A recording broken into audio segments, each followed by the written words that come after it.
Blake Harrington gazed at the unopened email on his phone.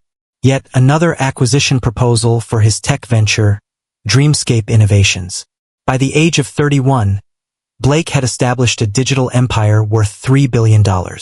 A significant departure from his modest origins in a tiny apartment above his parents' beleaguered hardware shop in Westfield, Connecticut. "May I offer you another glass of the 1982 Bordeaux, Mr. Harrington?" The sommelier's voice interrupted Blake's focus.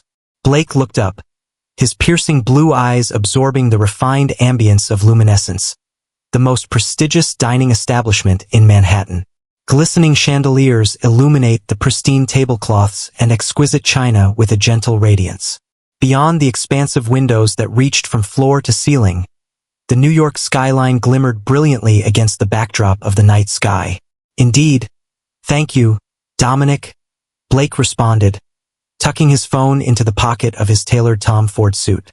As the sommelier poured the ruby-red liquid into his glass, Blake's thoughts wandered to the board meeting that had taken place earlier that day. His company was about to unveil a groundbreaking virtual reality platform that promised to transform the way individuals engaged with digital content for good. The acquisition offer would undoubtedly increase his wealth, yet Blake had never pursued this path for financial gain. He was a dreamer resolute in his quest to make a lasting impact on the world. "Your Dover Sole will be out momentarily, sir," the server announced, wearing a smile that had clearly been perfected over time. Blake nodded, his mind drifting, hardly absorbing the words spoken. He enjoyed a solitary dinner this evening, as was his usual routine. Connections were entanglements he couldn't permit in his carefully structured existence. 3 years ago, his ex-fiancée, Addison Winters, had made that painfully clear when she returned his ring, asserting that he was married to his company and emotionally unavailable. The memory lingered painfully, though he would never confess it to a soul. He savored a sip of wine, relishing its intricate notes. A jazz quartet played softly in the background, the saxophone's mellow tones intertwining with the gentle murmur of conversations from nearby tables. This was his refuge, a space where he could immerse himself in his reflections while remaining attuned to the vibrant heartbeat of the city he cherished. His solitude was broken by the arrival of his exquisitely prepared fish, artfully arranged on fine bone china, accompanied by a delicate lemon butter sauce. As Blake grasped his fork, the name of his executive assistant illuminated his phone screen. Vanessa refrained from making calls after hours unless it was absolutely necessary. "Vanessa, what's going on?" He responded, his tone sharp and formal. "I apologize for interrupting your dinner, Mr. Harrington, but I just received a call from Callaway at Tech Venture. They are warning us that they will withdraw from the partnership if we do not accept their new terms by tomorrow morning." Blake's jaw clenched. The hardware components provided by Tech Venture played a vital role in the successful launch of Dreamscape's new platform. What do they want? They are seeking a 15% increase along with exclusive distribution rights in the European market. Definitely not. Inform them that we will seek an alternative supplier. Blake's reply was prompt and resolute. He never engaged in discussions that involved ultimatums. "With all due respect, we are unable to secure another supplier in time for the launch. We will need to postpone for a minimum of 6 months." Blake pressed his fingers against the bridge of his nose, a dull ache beginning to throb behind his eyes. "All right. Inform them that I will have a personal meeting with Callaway tomorrow, at 9 a.m. precisely. Indeed, Mr. Harrington. I apologize for interrupting your evening once more." Blake concluded the conversation, feeling his hunger wane unexpectedly. This was the cost of achievement: unwavering attention, perpetual discussions, and the heavy responsibility of countless employees relying on his choices. At times, he found himself questioning the value of it all. A stir by the restaurant's entrance caught his eye. Marco, the maitre d', engaged in a quiet yet pressing conversation with one of the hosts. Both men appeared unusually flustered. Such displays were rare in a venue that valued subtle sophistication and privacy. Blake focused once more on his plate, slicing a delicate piece of fish. He had far more pressing concerns than the trivialities of restaurant drama. Tomorrow's meeting with Callaway demands meticulous preparation. TechVenture played a crucial role as a strategic ally, yet Blake was resolute in resisting any pressure to accept unfavorable conditions. As he chewed thoughtfully, crafting his negotiation strategy, a flicker of movement in his peripheral vision drew his attention. A diminutive silhouette had, against all odds, slipped past the maitre d' and was now navigating the tables with a sense of intent and resolve. A girl, no older than 10, stood there in a worn pink sweater and oversized jeans that hung loosely on her slight figure. Her honey-blonde hair was gathered in a carefree ponytail, and her face bore the marks of adventure, smudged with dirt. She appeared utterly mismatched among the polished clientele of luminescence, who now observed her movement with barely hidden disapproval. Blake scowled. After 8 p.m., luminescence was off-limits to children, especially those without supervision. Where had her parents gone? How had she managed to evade the thorough scrutiny at the entrance? To his surprise, the girl was making her way directly to his table. Marco trailed behind at a careful distance, clearly intent on catching up to her without drawing attention. Blake locked eyes with the maitre d', offering a subtle nod to signal that he had managed the situation. The girl halted right in front of Blake, her deep hazel eyes examining him with an unnerving focus. As he approached, he noticed a tiny rip in the sleeve of her sweater, and a worn Mickey Mouse patch adorned her jeans. Her sneakers showed signs of wear at the edges. "Is your name Blake Harrington?" she inquired, her voice surprisingly steady for one so young. Blake placed his fork down, a flicker of curiosity igniting within him. "I exist. And who could you be, young lady?" "I'm Willow," she said, holding a tattered backpack close to her heart. "Willow Patterson. And I ponder. I believe you were acquainted with my mother." A flicker of recognition sparked within Blake at the mention of the name Patterson, yet he found himself unable to pinpoint its significance. He observed the girl with greater attention. There was an unmistakable resonance in the contours of her eyes, the determination etched in her chin. "Apologies, but I believe you may be mistaken," Blake replied softly. "What brings you to this place?" Willow bit her lip. "I mentioned that I was going to meet my dad." She cast a quick look back at Marco, who lingered close by, evidently torn about whether to step in. "I find myself without any other options." Blake let out a deep sigh. This was not his concern. He was already overwhelmed without having to handle a missing child. He ought to reach out to security and have them notify the appropriate authorities. "Where might your parents be?" he inquired instead, his inquisitiveness overtaking him. Willow's eyes brimmed with tears, yet she swiftly blinked them away. "My mother passed away last week. Cancer." Her voice wavered just a bit on the final word. "And my father, well, that's the reason for my presence here." A disquieting sensation took root in Blake's stomach. "I believe there has been some confusion. I currently do not have any children," Willow acknowledged with a quiet certainty. "However, my mother mentioned that if anything were to occur to her, I should seek you out." She rummaged through her backpack and retrieved a wrinkled envelope. "This was given to me by her," claimed to clarify all the details. Blake gazed at the envelope, his name inscribed in worn blue ink on the front. The script was eerily reminiscent, yet he couldn't quite identify its source. With fingers that trembled just a bit, he accepted the envelope from Willow's waiting hand. "Mr. Harrington," Marco stepped forward with a measured hesitance. "Is everything okay? Should I contact security?" Blake shifted his gaze from the envelope to the girl's expression. Those eyes, where had he encountered them previously? "That won't be needed, Marco," he found himself saying. "Miss Patterson will be accompanying me for dinner." For a fleeting instant, Marco's polished demeanor faltered, exposing his astonishment, but he quickly regained composure and took a seat opposite Blake. "Excellent, sir. Should I bring a menu for the kids?" "Yes, please," Blake said, then turned to Willow. "Unless you have a particular preference?" Willow settled into the chair, her feet hovering several inches above the ground. "Is mac and cheese available?" she inquired with a sense of optimism. With a slight smile, Marco assured, "I'm confident the chef can whip up something fitting. Before he took his leave, Blake refocused on the envelope he held tightly in his hands. He ought to delve into it right away, uncovering the truth behind this peculiar circumstance.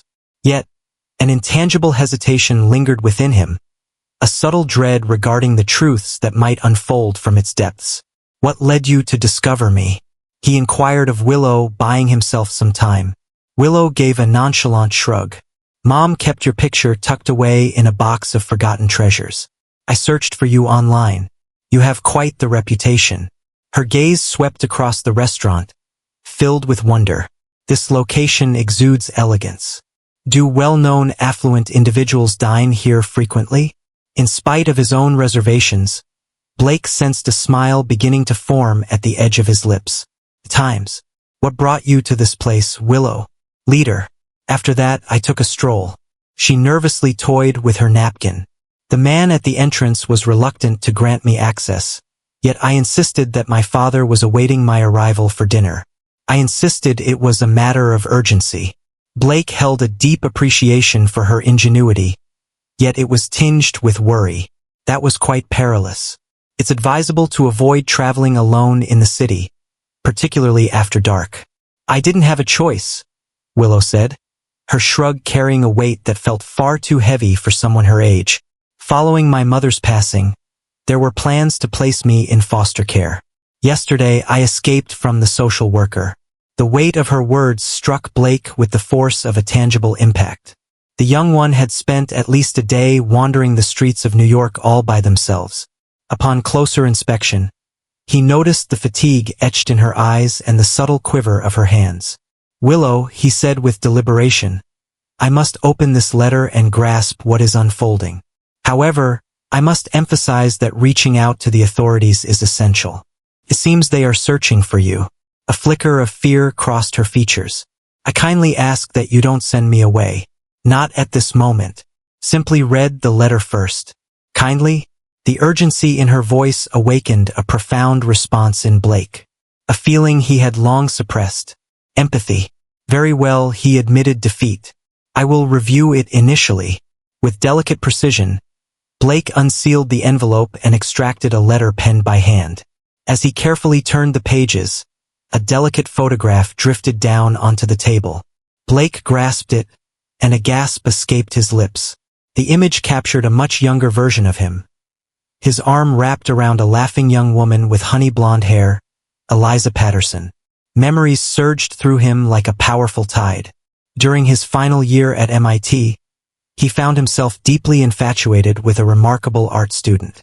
Their passionate romance blossomed just before his first startup launched, ultimately taking over his life. As a wave of unease washed over him, Blake focused on the letter, Eliza's recognizable handwriting becoming a bit indistinct as he started to read. "Dear Blake, it has started. If you are seeing this, it signifies that I am no longer here and Willow has located you. I apologize for placing this on you after all this time, but she has no other options available. The reality is that Willow is your daughter." The surroundings of Blake's restaurant began to blur as the weight of those 6 words settled in. His offspring. He gazed at the girl sitting across from him, at Willow, perceiving her now with a fresh perspective. The contour of her jaw, the faint dimple on her left cheek as she gave a shy smile. His features were gently softened by Eliza's exquisite charm. "Is that really the case?" he inquired, his voice scarcely rising above a whisper. Willow nodded, her gaze fixed intently on his face. "Mom mentioned that you were unaware of my existence. She mentioned that you were occupied with transforming the world and she didn't wish to impede your progress." Blake experienced a sensation as if the ground had vanished beneath him. He was blessed with a daughter, just 10 years old, whom he had never known was a part of his life. Now she stood there, solitary, her mother absent, gazing at him with a blend of hope and trepidation that tightened his chest. In that instant, seated in the familiar restaurant where he'd savored countless meals, enveloped by the symbols of the success he had tirelessly pursued, Blake Harrington's meticulously built reality started to unravel around him. Blake gazed at the letter clutched in his hands, repeatedly absorbing the same paragraph. His thoughts surged with equations. A decade ago, he was 21, immersed in his last year at MIT, determined to launch his first startup. It had been almost 6 months since he and Eliza began their journey together when he was presented with an investment opportunity that would transform his future. They had parted ways not long after. He was heading to Silicon Valley, while she remained in Boston to complete her art degree. Their farewell was filled with emotion yet remained cordial. She had never brought up a pregnancy. "Is Mr. Harrington available?" Marco came over, carrying a small bowl of his delicious homemade macaroni and cheese, perfectly sized for a child. This was crafted with care by the chef. He placed the dish before Willow, and her eyes grew wide at the sight of the meal. "Thank you," Blake said, instinctively folding the letter and sliding it back into the envelope. He required some time to reflect on this and gather his thoughts. Yet, Willow's gaze was fixed on him, her delicate fingers nervously toying with her fork. "Please enjoy," he urged, motioning toward her plate. "It seems you might be feeling a bit peckish." Willow was quick to act. She plunged into the macaroni with the fervor of a person who had been deprived of a decent meal for far too long. Blake observed her, taking in nuances he had overlooked previously. The manner in which she tucked her hair behind her ear, reminiscent of Eliza, and the contemplative crease that formed between her eyebrows. "When did your mother pass away?" Blake found himself unable to complete the question. Willow took a bite of her meal, savoring the flavors as she chewed thoughtfully. 9 days prior, she endured a prolonged illness. Her straightforward tone shattered his heart just a bit. "We resided with my grandmother, but she passed away last year. No one else exists." Blake inhaled deeply, seeking to find his center. "Your mother mentioned in the letter that I was unaware of your existence." Willow nodded, savoring another bite. "She mentioned that she discovered her pregnancy after you had already departed. She recognized the significance of your endeavors and was determined not to interfere." A surge of feelings overwhelmed Blake. Frustration towards Eliza for hiding this truth, remorse for my absence, uncertainty about the next steps to take. He faced a week filled with meetings, a product launch looming just over a month away, investors to satisfy, and the responsibility of managing a multi-billion-dollar enterprise. He was unprepared to take on the sudden responsibility of caring for a child. "Willow," he spoke softly, "I have to make a few calls. There are individuals searching for you, and it's important for them to be reassured of your safety." A flicker of fear crossed her features. "You're sending me off." "No," Blake said quickly, surprising himself with the strength of his words. "However, it is essential that we approach this with the utmost care and in accordance with the law. I can't simply bring you home without consulting the proper channels." Willow cast her gaze upon her plate. "They will place me within the framework. My mother mentioned that it's not a suitable place for children." Blake's phone buzzed again, this time with a message from Vanessa regarding the meeting with Calloway scheduled for tomorrow. He muted it without a glance. For what might be the first occasion in his grown-up existence, work could take a back seat. "I assure you that won't occur," he stated with conviction. "However, I require some time to sort this out. Do you have faith in me?" Willow regarded him intently with those piercing hazel eyes, reminiscent of Eliza's, before giving a slow nod. "Understood." Blake gestured for Marco. "Would you be able to provide us with some dessert choices? I require a private room to conduct some calls."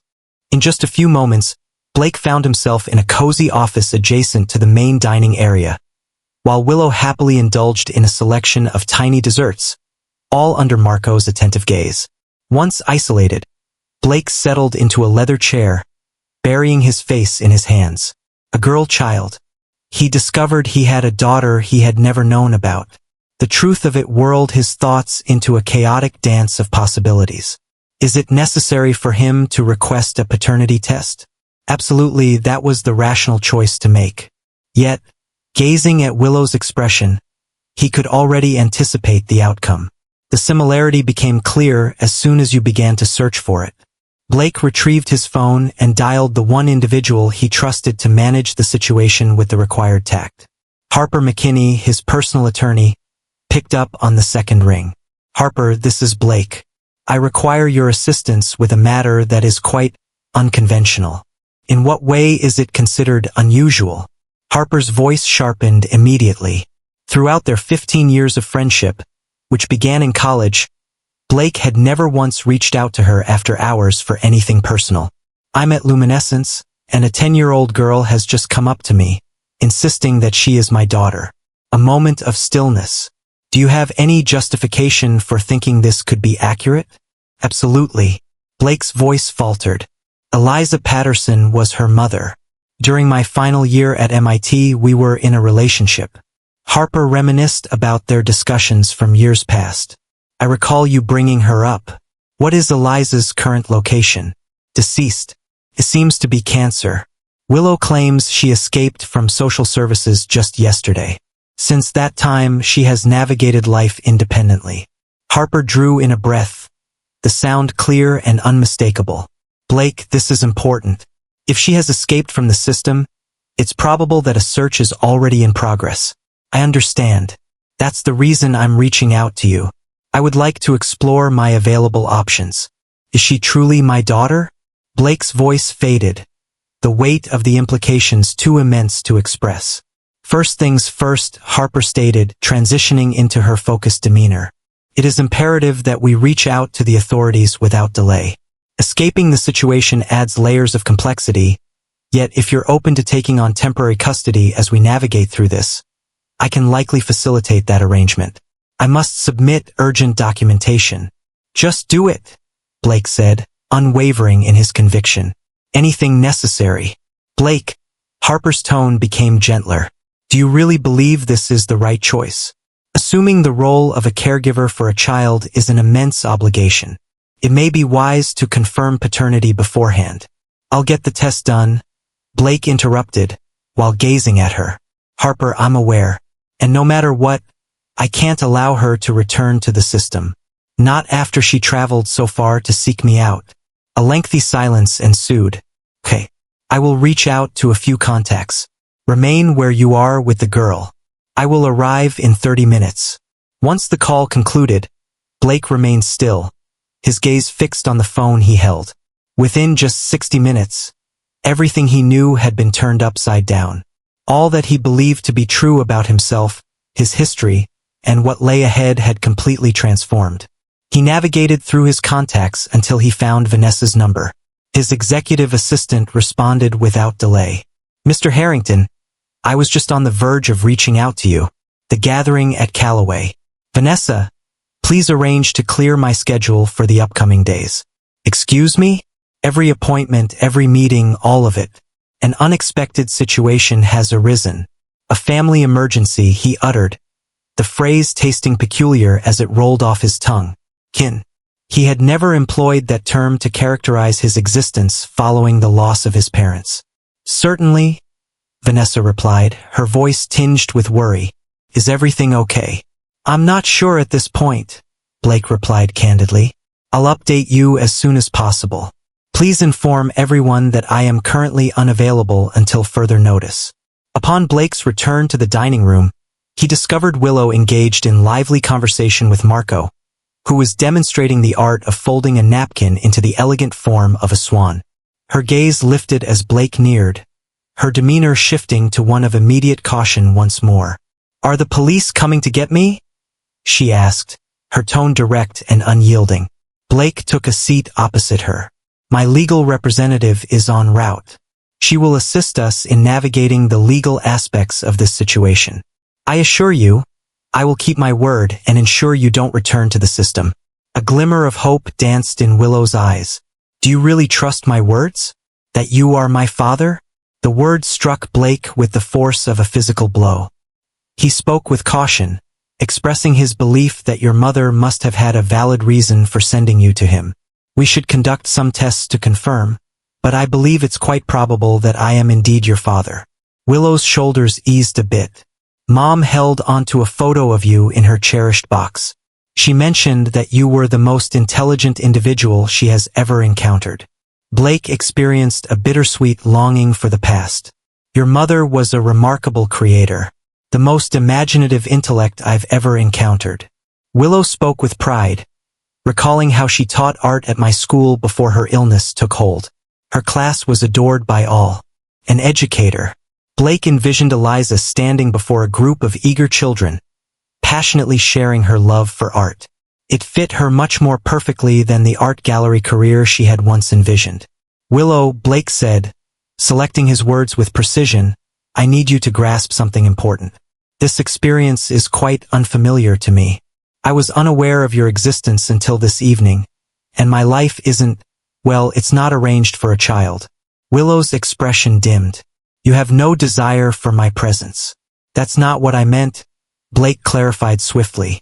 "I aim to be truthful with you. I manage a substantial organization. I put in extended hours.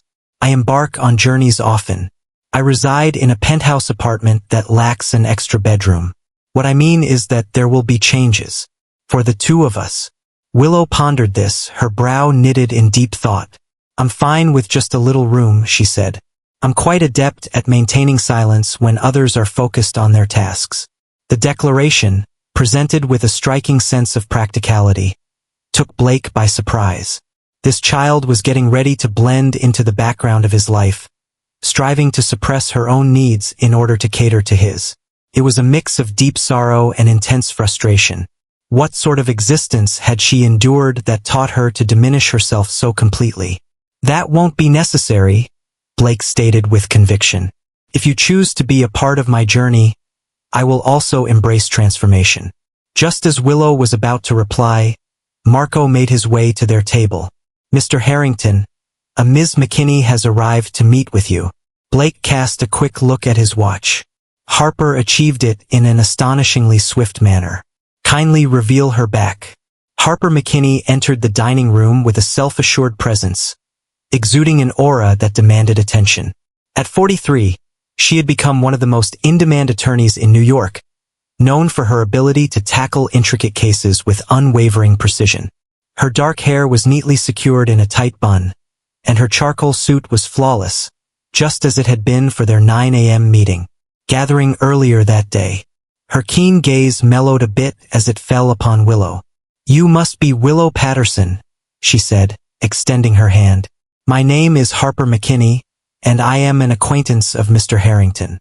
Willow extended her hand with a hint of hesitation. "Will you whisk me away?" Harper settled next to Blake. "No, my dear. Exactly the contrary. I've spent the last 20 minutes on the phone with Child Protective Services. They expressed significant worry regarding your location." Willow's stance became rigid. "I refused to return." Harper reassured her that it wasn't necessary. "I have outlined the circumstances, noting that you have located your biological father, who is prepared to take on temporary custody as we work to confirm paternity. An emergency placement has been agreed upon, with a home visit scheduled for tomorrow." Blake's eyes widened in astonishment. "How were you able to accomplish that in such a short time?" Harper offered him a sardonic grin. "Let's just say I made it clear who funds the new wing of the Children's Hospital. Additionally, it's beneficial that you've maintained a clean record, with not even a parking ticket to your name, and your background check revealed no issues." "You conducted a background check on me?" Blake arched an eyebrow. Harper confessed that it was completed last year when you became a member of the hospital board. "Typical protocol." Turning back to Willow, Harper's voice softened. "The social worker handling your case is quite concerned about your well-being. I assured her that you would reach out to her this evening to confirm that you're all right." Willow glanced at Blake, who offered an encouraging nod. "It's the appropriate course of action, Willow. She's simply fulfilling her responsibilities." With evident hesitation, Willow consented. Harper extended her phone, the number already dialed and ready to connect. As Willow engaged in conversation with the social worker, Harper shifted her attention to Blake. "Are you fully aware of what you're stepping into, correct?" she inquired softly. "Should the paternity test validate our suspicions, you will have the opportunity to pursue permanent custody. That signifies stepping into the role of a parent in an instant." Blake's eyes wandered to Willow, who was confidently reassuring the social worker that she was indeed fine and not in any danger. "What are the other options?" "Allow her to enter foster care when I am fully able to take care of her?" Harper noted that a great number of individuals would, particularly in your role. Raising children is an enormous responsibility. Blake, your whole existence revolves around your business. Are you ready to shift those priorities around? It was a pertinent inquiry, one that had been occupying Blake's thoughts ever since he perused Eliza's letter. Was he ready to embrace fatherhood? To prioritize another's needs over his own? Perhaps even before the very company he had devoted everything to create? As Blake gazed at Willow, his daughter, he realized there was only one answer he could accept. I'll find a way, he declared with conviction. Progress unfolds gradually. Harper observed him intently for a prolonged moment before giving a nod of understanding. Very well then, let's begin the documentation process. An hour later, Blake led a drowsy Willow through the secluded entrance of his building on Central Park West. The doorman, Reginald, skillfully masked his astonishment at the sight of Blake accompanied by a child. Good evening, Mr. Harrington, he remarked, graciously holding the door open. Would you like me to arrange for something to be sent up? Not tonight, thank you, Reginald, Blake responded. I would be grateful if you could arrange for someone to bring an additional set of towels. The elevator ride to the penthouse was enveloped in silence, with Willow anxiously shifting from foot to foot as they climbed toward the top floor. Blake understood that she was likely experiencing just as much, if not more, overwhelm than he was. Her whole existence had transformed within just a few hours. It's just the two of us, he said, shattering the stillness. I don't have any live-in staff, but a housekeeper comes 3 times a week. Willow nodded, gripping her tattered backpack tightly. What is the size of your home?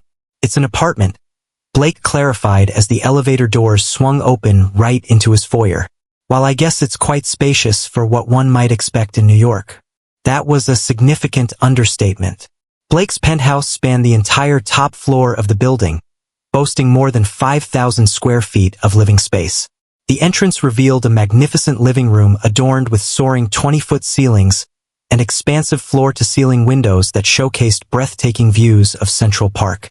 Contemporary pieces in hues of gray and blue enhanced the sleek, uncluttered style that Blake favored. Willow entered the room, her gaze expanding as she absorbed the breathtaking scene before her. Wow! In an instant, Blake perceived his home as she did. The cold, gallery-like atmosphere, devoid of any personal elements. It was a display, not a dwelling. Undoubtedly, this is not an environment suited for a young one. Allow me to guide you to a place for rest tonight, he offered, as he led her through the kitchen adorned with its shining marble countertops and high-end appliances that seldom saw use. They walked by his home office, the door firmly shut, and proceeded down the hallway to the guest suite. You can stay here for now, Blake said, as he opened the door to unveil a roomy bedroom complete with an adjoining bathroom. The apartment, much like the rest of its spaces, featured a palette of soft hues and sparse decor. A spacious queen-sized bed, accompanied by elegant nightstands, a stylish dresser, and a cozy chaise lounge positioned by the window. Willow stepped inside with a hint of uncertainty, setting her backpack down on the bed. It's larger than the entirety of our previous apartment. The remark lingered, a poignant testament to the deep chasm separating their realities. Blake cleared his throat, a wave of uncertainty washing over him as he pondered the proper course of action. What does one do with a newly discovered 10-year-old daughter at nearly midnight? Do you feel like eating? If the mac and cheese doesn't satisfy, I could always choose something else. Willow gently shook her head. I find myself feeling quite exhausted. Naturally, she was. The unfortunate child had spent more than a day alone, maneuvering through a city that felt daunting even to grown-ups. Indeed, Blake pointed towards the door in the corner, indicating, the bathroom is through there. A new toothbrush ought to be found in the drawer, and towels are available if you'd like to take a shower. Willow nodded, her petite shoulders drooping with fatigue. I appreciate your decision to keep me here. The straightforward declaration struck Blake directly in the heart. No need for gratitude, Willow. Always. Once he demonstrated the shower controls and reassured her that he would be just down the hall if she required anything, Blake made his way back to his own bedroom. He perched on the edge of his bed, loosening his tie, as the evening's events replayed endlessly in his thoughts. He was blessed with a daughter. Throughout a decade of constructing his empire, the thought of having possibly fathered a child had never crossed his mind. The timing was impeccably synchronized with his separation from Eliza. She likely found out about the pregnancy after he had already relocated to California. Why did she keep it from him? The question seethed within him, accompanied by an intensifying wave of frustration. He deserved to be informed. A claim to be involved in his daughter's life from the very start. Yet hidden beneath the fury lay a more profound and agonizing feeling. Remorse. What sort of man had he turned into that Eliza thought he would prioritize his profession over his own child? The most difficult aspect was reflecting on the person he had been at 21. Driven, focused, and relentless in the pursuit of achievement. Perhaps she was correct. Blake retrieved his phone and scrolled through his email, locating the message from earlier. The acquisition proposal would net him another $1 billion, more or less. Only last night, it appeared to be the most crucial choice confronting him. Now it seemed insignificant in light of the weighty obligation that had just been thrust upon him. He let out a weary breath and placed the phone down. Tomorrow will usher in a wave of fresh challenges. The visit from the social worker, the paternity test, the legal proceedings, and the challenge of understanding the daily needs of a 10-year-old. For tonight, the priority was making sure Willow felt secure. Blake slipped into a t-shirt and sweatpants before heading back to the guest room. The door stood a fraction open, allowing the sound of the shower to drift through the air. He seized the chance to swiftly assess the area, coming to the conclusion that it was far from suitable for children. The bedside lamp cast a stark white glow, and the abstract painting on the wall, though precious, offered little solace. The space was intended for professional gatherings, not for a sorrowful child of 10 who had just experienced the loss of her mother. He resolved to have Vanessa oversee some prompt adjustments. Soft, inviting lighting, maybe a splash of vibrant bedding, and certainly a selection of books that are just right for their age. A spare room, presently serving as a home gym, held the potential to be transformed into a proper bedroom for Willow. It will require painting and furnishing. Blake paused, regaining his composure. He was tackling this as if it were a challenge to be unraveled, employing strategic delegation and the right tools for the job. However, incorporating a child into his life, particularly his daughter, would necessitate more than just practical changes. It would require emotional reserves he wasn't certain he had.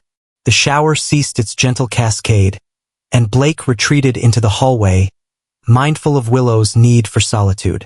A few minutes later, she reappeared in the same outfit she had come in, her hair still wet and her cheeks rosy from the warmth of the water. "Are you feeling better?" Blake inquired. Willow gave a slight nod. "Your shower features an impressive array of 10 buttons. Only 6, Blake remarked with a faint smile. "Were you able to locate all that you were searching for?" A further acknowledgement. "I don't have any pajamas," she confessed, glancing down at her wrinkled attire. "The majority of my belongings remain at our apartment. Tomorrow," Blake assured, "we will retrieve your belongings. For this evening." He weighed his choices carefully. "Stay put." He came back shortly wearing one of his MIT t-shirts. It would be quite large on her delicate figure, yet it was preferable to dozing off in jeans. "Is this going to be effective?" Willow took the shirt, a hesitant smile gracing her lips. "Thank you. Take a moment to rest," Blake suggested, taking a step back toward the door. "A bustling day awaits us." He was just about to step outside when Willow's voice called out to him.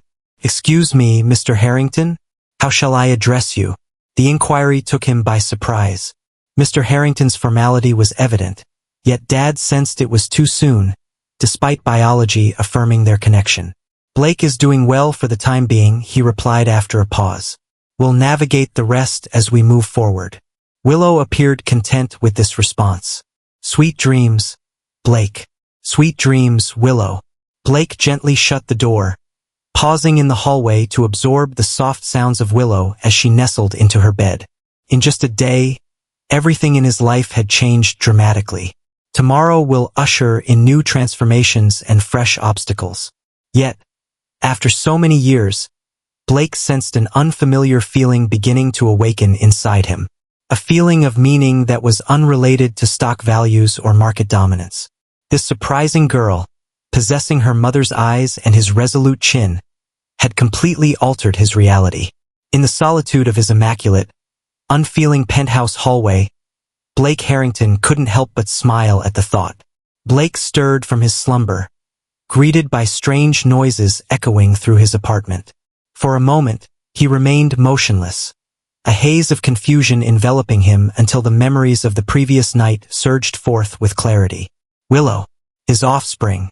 The awareness lingered, almost dreamlike, as if it belonged to a narrative outside my own existence. As he glanced at his phone, the time read just past 6:30 a.m., but the sounds of activity in the kitchen reached his ears. Blake slipped into a robe and ventured down the hall, uncertain of what awaited him. Willow sat cross-legged on a barstool at the kitchen island, a bowl of cereal placed before her. She donned his oversized MIT shirt, the sleeves meticulously rolled up multiple times to allow her hands to move freely.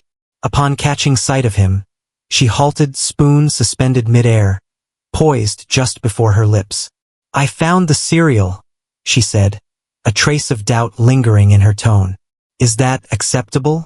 "Certainly," Blake reassured her as he approached the coffee machine. "There's no need to seek approval for your meals. This is, well, it's your home now as well."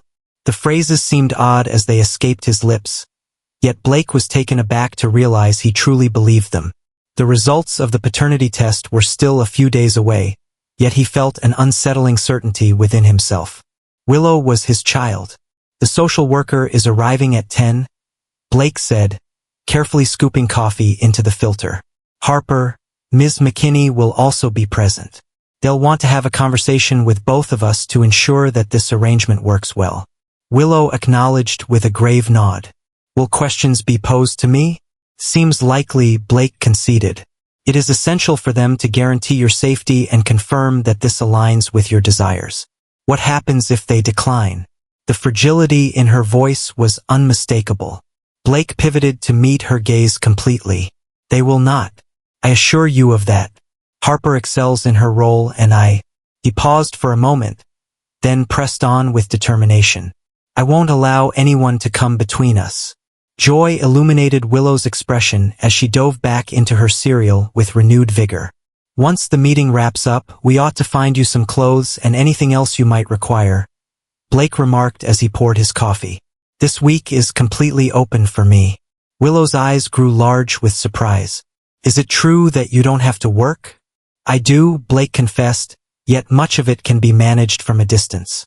The company has been around long before my arrival and can certainly thrive for a few days without my constant oversight." Blake had indeed dedicated a significant portion of the night to crafting emails, rearranging meetings, and coordinating with his COO, Xavier Donovan, to take charge of the Callaway negotiations. Xavier was understandably taken aback. Throughout a decade, Blake had never chosen to withdraw from a pivotal negotiation, consistently meeting the challenge with commendable resolve. Once they wrapped up their breakfast, Blake's phone chimed in with a call. It was indeed Vanessa. "Good morning, Mr. Harrington. Everything has been arranged as you requested. The interior designer is scheduled to arrive at 3 to talk about transforming the home gym.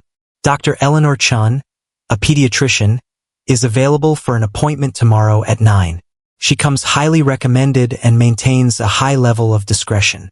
I have also taken the initiative to look into schools in the area, although enrolling mid-year could prove to be difficult." Blake blinked, consistently awed by Vanessa's remarkable efficiency. "Thank you very much. That is incredibly helpful." "Absolutely.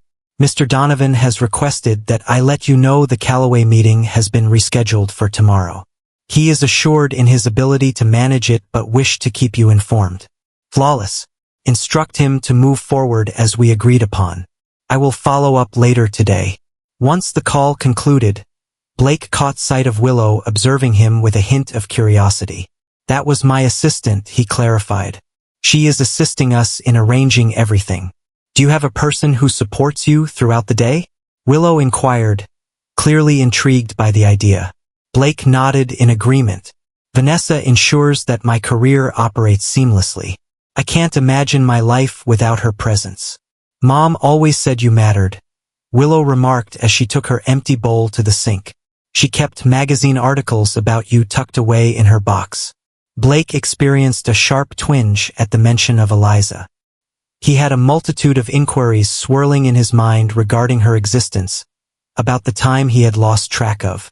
Yet, he could feel that Willow wasn't prepared for that discussion just yet. The ache of her mother's passing lingered, raw and unhealed. Willow, he said with caution, I understand that everything is unfolding at a rapid pace. If you require anything or find yourself feeling overwhelmed, please don't hesitate to let me know.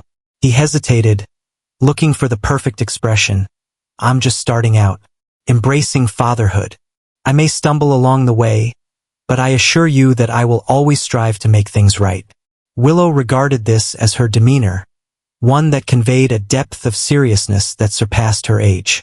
My mother mentioned that you possess a keen intellect, that you could solve any issue. A faint smile played at the corners of her mouth. However, she also mentioned that you can be quite headstrong and tend to put in a lot of effort. Blake's laughter echoed unexpectedly, catching both of them off guard. She was correct about everything. The doorbell chimed, heralding the entrance of Harper and the social worker. The following 2 hours unfolded in a whirlwind of inquiries, documentation, and conversations centered around Willow's requirements. Ms. Janelle Brooks, the social worker assigned to Willow's case, was a woman in her 50s with a stern expression, demonstrating a deep commitment to her profession. As the paternity test awaits results, this situation is classified as an emergency placement. Ms. Brooks described her eyes shifting back and forth between Blake and Willow. I will be conducting weekly follow-up visits for the first month. Without hesitation, Blake nodded in agreement. Anything that needs to be done. Ms. Brooks's demeanor became a touch gentler. It is uncommon for a biological parent who has not previously been involved in the child's life to pursue immediate custody. Many would take a more measured approach. Blake noted that most are not in a position to offer the stability that Willow requires at this moment. I exist. The social worker acknowledged with a nod, jotting down a note in her file. Willow, may we have a moment to chat privately? Willow cast a quick look at Blake, who offered an encouraging nod. He reassured her that it was the usual protocol. I'll be just in the next room with Harper. As Willow and Ms. Brooks engaged in conversation in the living room, Blake moved restlessly around the kitchen, a knot of anxiety twisting in his stomach. What if she thinks this isn't right? He asked Harper softly. She won't, Harper declared with assurance. Your home is secure, and you possess the means to care for Willow. Most importantly, she desires to be here. That holds significant value. Blake nodded, yet a lingering sense of unease clung to him. I find myself contemplating all the potential pitfalls. I have no idea where to begin when it comes to raising a child. What if I make a mistake here? Harper's expression became gentler. Every parent experiences those feelings, Blake. Even those who have 9 months to get ready. You're diving headfirst into the unknown. But if there's anyone who can navigate this with finesse, it's you. Just as Blake was about to reply, Ms. Brooks and Willow made their entrance. The social worker's face was a mask of neutrality as she collected her documents. Well, Mr. Harrington, I have finished my preliminary evaluation. Willow has conveyed a deep wish to stay under your guidance, and considering the situation, I feel that this is the most beneficial choice for her at this time. Ms. Brooks presented him with a business card. I will be in touch frequently, and feel free to reach out to me at any time if you have questions. Resources for parenting can be found on the back. A wave of relief enveloped Blake. Thank you very much. Once Ms. Brooks and Harper left, Blake glanced at Willow, offering a cautious smile. That turned out nicely. Shall we find you some suitable attire now? The remainder of the day unfolded in a flurry of bustling events. Blake, accustomed to navigating high-stakes negotiations with ease, suddenly felt lost in the chaos of a department store's children's section. Fortunately, Willow was aware of her sizes and had distinct preferences, guiding him away from his more extravagant suggestions with politeness and firmness. "You don't need that expensive coat," she said as he reached for the designer jacket. Children seem to blossom in the blink of an eye. My mother often remarked that it's foolish to invest heavily in clothing that won't fit in half a year. It was moments like these, brief flashes of Eliza's insightful understanding evident in their daughter, that struck Blake the deepest. He had overlooked so much, not only in Willow's life but also in Eliza's transformation from the carefree art student he once knew to the practical single mother she had grown into. By mid-afternoon, they had gathered a sufficient amount of essentials to fill the trunk of Blake's town car. The interior designer had visited, departing with a collection of swatches and sketches for Willow's new bedroom. They had chosen a cosmic theme. It became clear that Willow possessed a fervent fascination with astronomy, a trait not passed down from either of her parents. "Mom gifted me a telescope for my birthday last year," she shared while they sorted through her new clothes. "We would ascend to the rooftop of our building to gaze at the stars. I left it at the place, however. We will reclaim it," Blake assured. "Perhaps we could establish a more effective observation area in this location. The perspective from the terrace is quite nice, although the city lights obscure the stars a bit." Willow's expression brightened. "Is that so? That would be absolutely incredible." Her enthusiasm dwindled rapidly. "However, you might have too much on your plate for things like that." Blake experienced the remark as if it struck him with a tangible pain. There stood this child, his own, already believing she would be a mere afterthought in his existence, just as he had felt in the shadow of his father's presence. The comparison was unsettling, a vivid reminder of all the vows he had made to himself about who he would never turn into. He stated with conviction, "I'm never too busy for you. You should be aware of this immediately, Willow.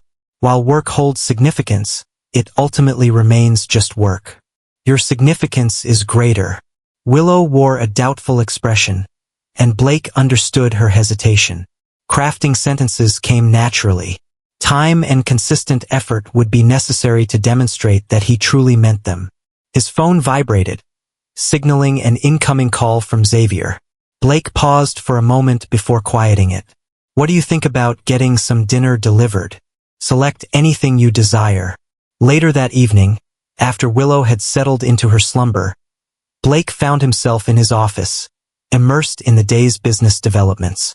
Xavier submitted a comprehensive report regarding the Callaway situation, accompanied by a suggested negotiation strategy for the meeting scheduled for tomorrow. Blake skimmed through it swiftly, added a handful of notes, and returned it with his endorsement. The latest updates on the VR platform launch were presented by his technical team. The reports were comprehensive, and the advancement was consistent. A week ago, Blake would have dedicated hours to dissecting every detail, hunting for possible flaws, and making sure everything was flawless. This evening, he quickly reviewed the executive summary and sent it along to his CTO, accompanied by a succinct note expressing his confidence. Blake reclined in his chair, sensing a significant transformation had occurred within him. The company remained significant, undeniably so, yet its triumphs or setbacks no longer wholly defined his identity.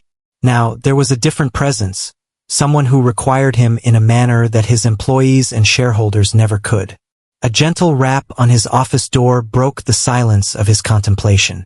Blake glanced up to find Willow framed in the doorway, her eyes heavy with sleep yet unmistakably restless. "Is everything all right?"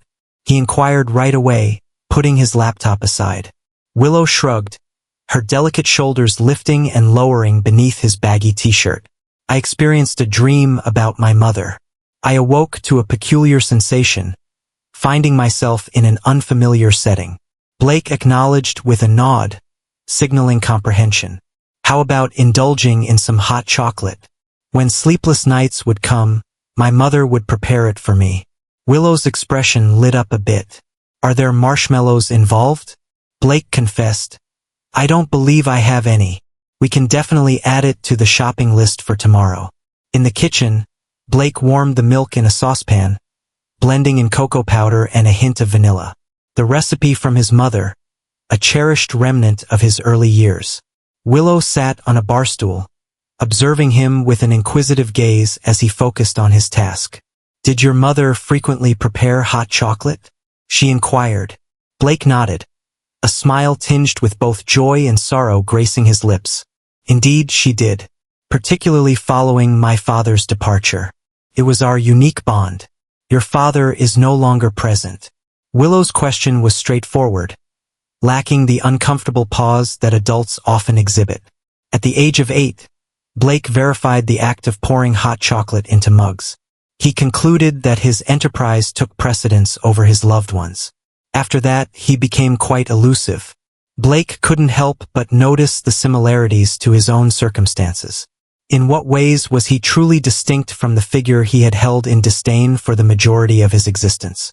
He had constructed his sense of self around his profession, distancing himself from significant connections and placing achievement above all else. Is that the reason behind your constant work? Willow inquired, her insight catching him off guard. To stand apart from him? Blake almost let the mug slip from his grasp. That's quite perceptive for someone so young. Willow accepted the hot chocolate with a casual shrug. Mom says I'm an old soul. Her voice faltered at the correction, a poignant echo of her recent sorrow. Blake positioned himself next to her at the island, mindful to maintain a respectful distance. Are you interested in discussing her? What can you tell me about your mother? Willow gazed into her mug, lost in thought for a considerable time. She displayed remarkable courage. Even in her moments of illness, she endeavored to maintain a sense of normalcy. She remained silent about her struggles. That resonates with Eliza, Blake murmured gently. She was the most resilient individual I encountered during my college years. Nothing ever appeared to rattle her. Willow confessed that she occasionally mentioned you. Not much, but when I inquired, she mentioned that your ideas have the potential to transform the world. Blake felt a constriction in his throat. I wish she had mentioned you to me. I would have. He hesitated, unsure of how he would have navigated life at 21. Confronted with unanticipated fatherhood, just as he was about to embark on his first significant business endeavor. Would you have chosen to remain? Willow posed the question that lingered weightily in the air between them. Blake contemplated the idea of deception, thinking about providing her with the ease of a straightforward yes. Yet Willow was worthy of so much more than that. I'm not sure, he admitted candidly. In my youth, I was intensely dedicated to my professional aspirations. Yet, I hope to believe that I would have played a role in your life. I wish I could have been there for you both, offering my support during those significant times. Willow nodded, appearing to value his candor. Mom mentioned that you both had too many differences. You were destined for greater achievements than she was. Blake asserted with conviction that she was mistaken about that. Your mother possessed a unique brilliance. Even though our journeys diverged, it doesn't diminish the worth of hers. After all, she was the one who raised you. Nothing compares to that achievement. They lingered in a comfortable quietude, each savoring their steaming mugs of hot chocolate. Blake immersed himself in the details of Willow's profile, meticulously noting the traits she had inherited from him alongside those that were distinctly Eliza's. The contours of her eyes mirrored his, yet the contemplative look within them was entirely her mother's. Blake. Willow's voice carried a sense of uncertainty. What occurs if the test indicates you're not my father? The inquiry took him by surprise. He had been utterly convinced of their biological bond, leaving little room for any other possibility in his mind. He stated with assurance that the test will validate our existing knowledge.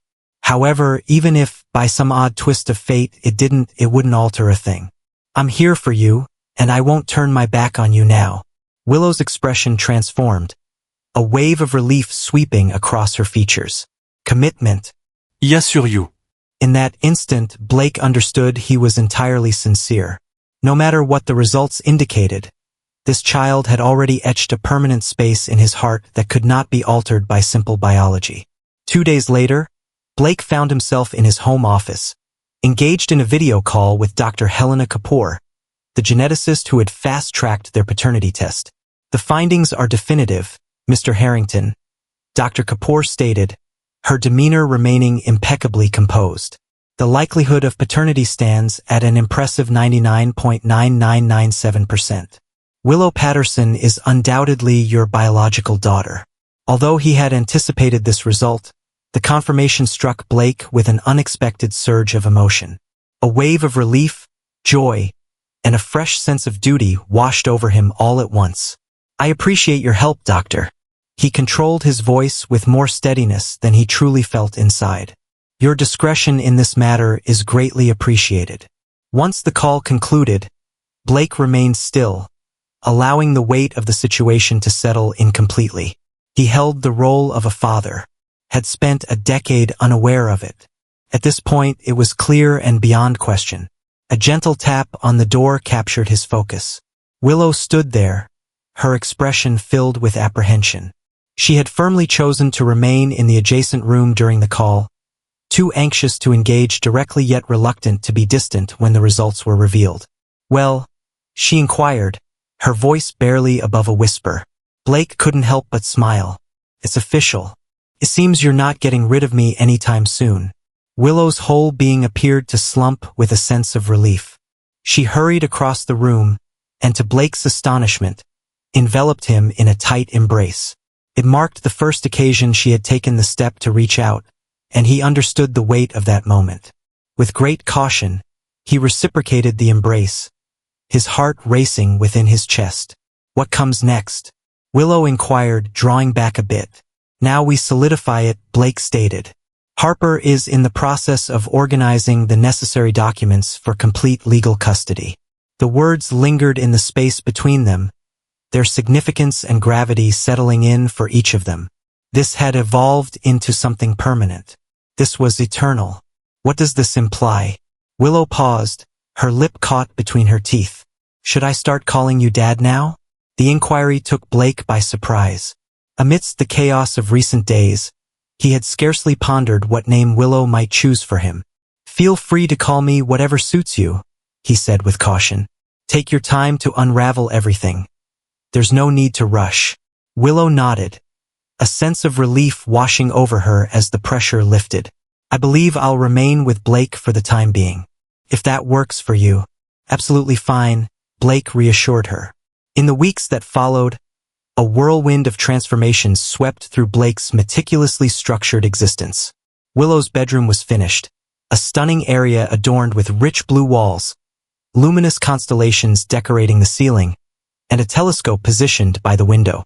They had gathered her possessions from Eliza's apartment, an experience tinged with both sorrow and sweetness that left them emotionally exhausted, yet somehow more connected.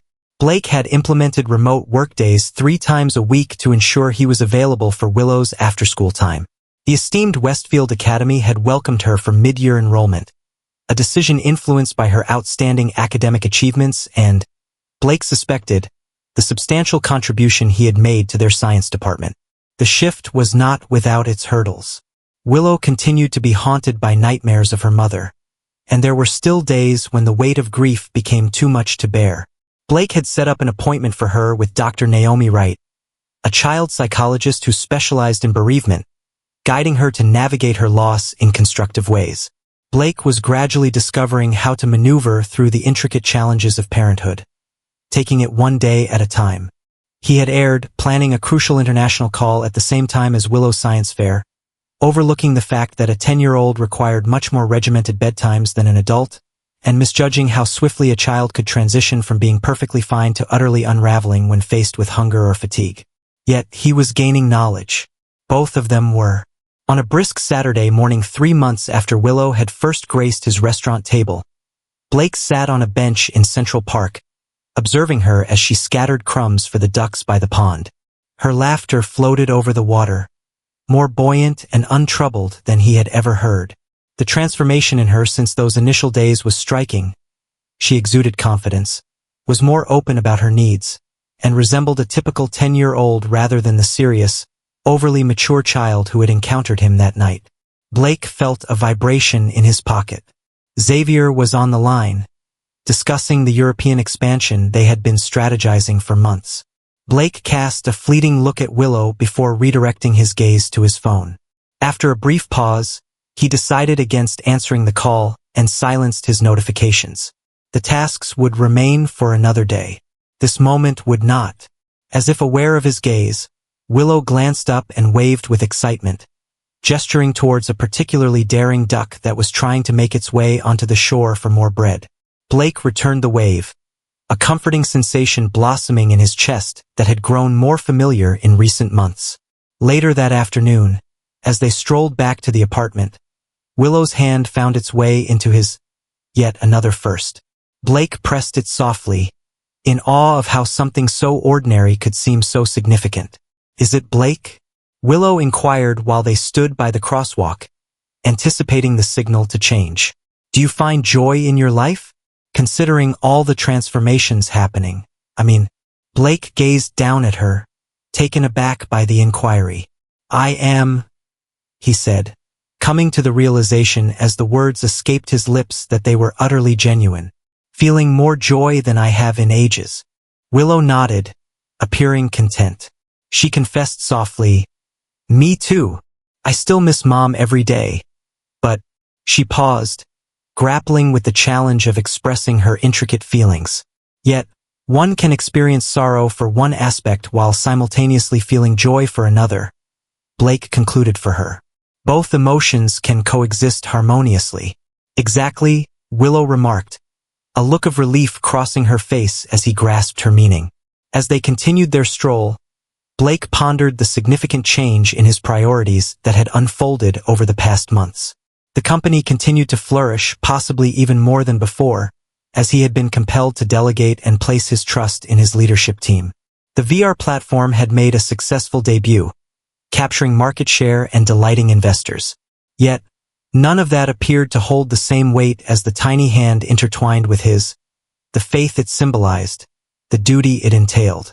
In his office, a new edition hung on the wall beside his business accolades and degrees. A slightly unsteady depiction that Willow had created of the two of them, stick figures positioned next to what was unmistakably intended to be the duck pond in Central Park. She had presented it to him for his birthday, feeling both shy and proud of her creation. It had become his most cherished item. That evening, after Willow had settled in for the night, Blake found himself on his terrace, a glass of scotch in hand, lost in the glow of the city lights. His phone buzzed once more, an email alert from a prospective investor who had been pursuing Dreamscape for several months. Prior to Willow, Blake would have abandoned all else to reply without delay. He muted the device and tucked it back into his pocket. The stars struggled to break through the city's glow, yet Blake still sought them out, his thoughts drifting to Willow's wonder for the cosmos. Maybe they should plan a journey upstate soon, seeking a place sufficiently dark to witness the Milky Way. He would need to adjust a few meetings and pass on some tasks, but the effort would be worthwhile to witness her expression filled with amazement. Blake smiled to himself, recognizing the profound shift in his perspective. Success once signified soaring stock prices, unparalleled market control, and esteemed industry accolades. Now it signified the joyful laughter of a 10-year-old, tiny hands reaching out for his, with progress gauged in the trust built and the comfort provided.